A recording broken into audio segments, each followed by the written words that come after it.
Hello everyone, and welcome to another unit review with me, Umber Rays. And today, we're going to look at... Oh, shit. Fuck. I thought I was reviewing someone else. I'm sorry. I'm sorry.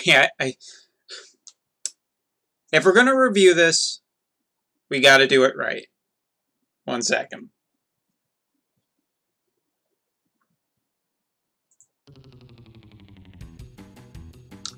Alright, now we can do it. Let's talk about Aloha Lasswell, or as I'm going to know him now, as Ahole Lasswell.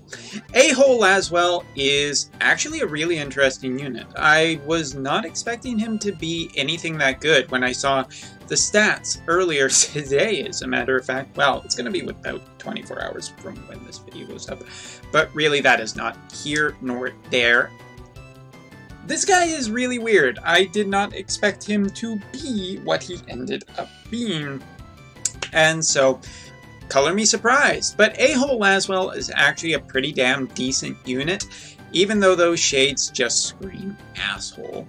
So let's talk about him. First of all, his Super TMR. I'm not entirely convinced this is a great Super TMR. It's 170 attack with 40 defense. It's good enough. But if you consider that Lorraine's is 20 to all stats and roughly 170 attack, and is a greatsword as opposed to a katana, which greatswords are more useful right now, yeah. Also, how is an umbrella a katana? Anyway, let's not get caught up in semantics. Honestly, I think that his regular TMR is pretty damn good if you consider that it's just a 45 attack accessory. It is, I mean, it also has the Aloha Spirit, which is an extra 10% attack when dual wielding, so it's a nice little bonus on there. It's a perfectly great regular TMR, and I think an overvalued Super TMR. Not that it's bad, if you get it, cool, but I wouldn't try for it. Let's put it that way. You should never go after a Super TMR. Super TMR should always just be a nice little benefit. Now, taking a look at Ahole Lasswell's stats, we're looking at about, you know, a pretty good amount of HP, a pretty damn high amount of defense, and an okay attack.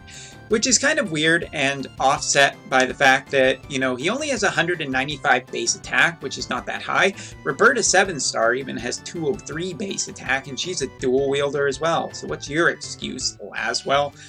Ahole Lasswell? Just on vacation? Is that the big thing? Again, semantics, but honestly, considering that you can put an extra only an extra 40 points into defense and an extra 65 points into attack, it kind of ends up balancing out, and I'm not sure it's in the best way given a giving a brief look at Aloha Lasswell's stats, abilities, but okay, let's talk about it.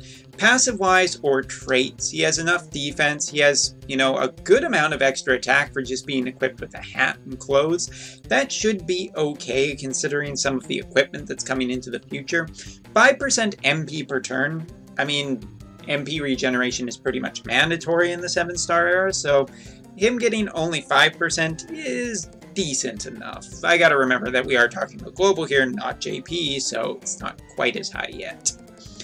Resistances to some stuff. He does have natural dual wield, which keeps a spot free and also increases his defense when dual wielding. We'll talk about why that's important in a second. And even some natural physical evasion, meaning that you can potentially build him as an evade unit pretty easily too. He should be quite annoying in arena for a lot of people going up against him. Summer Solstice for equipping his own TMR, which we've already established. His own TMR is great. Increase attack by 40% when dual wielding and 40% Esper stats. I love Esper stats. As Espers get stronger, so does this unit, so great. HP 20%, attack and defense 20%, and when equipped with the katana, you know, he gets that 20% to attack and defense, his 2 major stats, and an increased modifier to a lot of his abilities just from being a level 120. Now he does have some magic, it's pretty well whatever, but let's talk about some of the things that I do find quite exciting, which are his abilities. He does have an auto revive of 80% HP to himself for 3 turns to the caster and recover 5,000 HP. I've done a lot of videos tonight. Hard to do. He also has a way to remove status effects from an enemy, so basically like a cheap dispel kind of. You know, that's something Lasswells have carried with them since the dawn of time. Ways to recover 150 MP and negate 2 physical attacks. Chance to protect 1 ally from physical damage and magical damage 100% with damage mitigation of 50% to the caster and an increase of defense of 200% to the caster. Defensive move is actually kind of incredible, but really it's what we get into next that has me interested. Summer waves of the ocean and summer winds of the sea. Both are divine ruination, meaning that they chain with the Orlando family, a very popular chaining family for the time, with debuffing their respective elements for 60% for 3 turns, pretty damn strong, and they are elemental chaining, which is kind of cool. Actually, I really like that it's a water chainer. Maybe that'll be good for Satan users, or Satan fans. Also, Summer Ocean Splitter, water and magical damage of 5.4 times to 1 enemy, decrease attack and defense 50% for 3 turns to 1 enemy, which again, in the future, defense debuffs will not be as possible, and 50% isn't that great, but it's nice to have. Now in the 7-star, his cooldown abilities are pretty damn interesting. Available turn 1, 5-turn cooldown, chance to protect all allies from physical damage 75%, with a 70% mitigation. So he's actually kind of a tank as well as a chainer, which is pretty cool. It's actually a pretty cool little combination that we got going there. Summer Showdown, 3-turn cooldown, available turn 3, physical damage 12 times to 1 enemy. Seems to be just a 1-hit. If that's the case, I mean, it's a high modifier, but as a chainer, you need another chainer to chain into this, and it's got no element on it naturally, which is a bit of a problem. 5-turn cooldown, available turn 1, Enriched Mind. Increased attack 200% for 3 turns to the caster, physical damage 5 times to all enemies, and unlocks Enriched Mind for 3 times in a turn so we can use Enriched Mind 3 times in a turn for 2 turns. Huh. Interesting. Not entirely sure how that works at first glance. But the other thing that's really quite big about Ahole Lasswell is that Ahole Lasswell has the Shark Wave. His limit burst, only 20 crystals even at a 7-star for a 12.9 times damage to all enemies, but the big deal to me is that it decreases water and wind resistance of 100% for 3 turns to all enemies.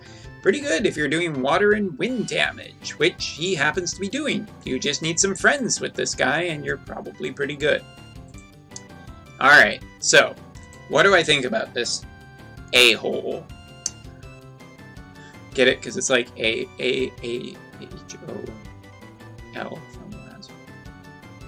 Anyway, his TMR is really damn good for this point on the global side. A 45 attack accessory with a little bonus on top of it. It's pretty nice. The accessory won't have a huge amount of a future as opposed to something that's easier to get like Desh's earrings, so I don't say that this accessory is anything worth trying that hard for. Again, dual wield needs to go a long way before it will convince me on the global side it will have a future, unlike the JP side where it just doesn't right now. Maybe in hybrids, but again, Nagi is just beautiful. Beach Umbrella, you can probably get by without it just perfectly fine. I don't think you ever need to try for it, but if you happen into it, cool. Lasswell's skills are just kind of a little bit weird here. For one thing, he doesn't have as high of an attack as he probably will need to keep up with some of the other attackers out there who can do a lot more damage. He has no killers, but he does have elemental chaining with anyone who can do water or wind. In the Orlando family of, well, essentially great swords right now on the global side, unless you have a lot of wind or water equipment, Finding this guy's perfect elemental chainer might be a tiny bit difficult without being able to put the element on there, and you haven't gotten a lot of the units that JP has, so putting those elements on is kind of difficult. It is cool to have the basically the capability of doing some defensive things with Aloha Lasswell, but I'm just not convinced that it's better than having a tank like Wilhelm or a... who is the other one? Oh yeah, Mercenary Ramza. Gotta talk about him eventually too. But I would say that in general, Lasswell seems pretty good as far as dual wielders go at this point. Will he be able to out-damage someone like Hayu? Definitely not. And if Valkyria profile comes along, definitely not. He has a potential future because of the damage change formula, but not a super big one with that base attack being just feeling pretty damn low. I would say that he has some interesting stuff in his kit, but out of the two rainbows on this banner, he's probably not the one I would want. But hey, we'll talk about that other guy next time. And then I get to wear the glasses again. Seriously, start calling him Aloha Lasswell, please. Make this a thing. I need this.